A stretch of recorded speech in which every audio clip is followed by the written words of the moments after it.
Hi, I'm Phil Bridges, owner of Straight Arrow Repair. Ever want to know how a repairman fixes things? Well, come with me and I'll show you how I solve problems. Let's make things better together. And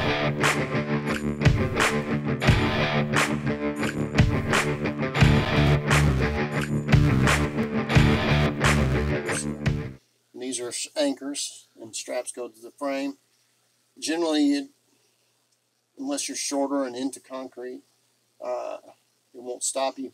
But you gotta, when you're loosening straps, this might be, you have to loosen this nut up right here, hammer this over, and then there's a square side. If you notice, this is a square hole right here. There's a square side on this bolt, and it has to come out, and then you tighten it or loosen it whichever way you want to go.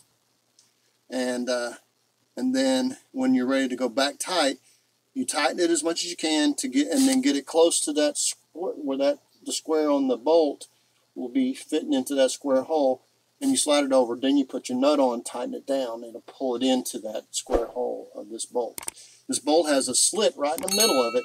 It's upholstery, and you roll it over after you've hooked it onto that frame, and you tighten it up, and then line it up with that square hole and slide it in, and then put your nut on. You do the opposite to take it off. So when you're doing anchors, that's something you can think about. There's some other tricks that I can show you, but we'll do that another time when I'm doing anchors. It's Phil Bridges. If you like what you saw, you think it might be helpful to somebody else, push that like button and let other people know what you and I now know. And we'll work together toward making a brighter future. And by the way, we're not Americans, we're Americans. See you next time.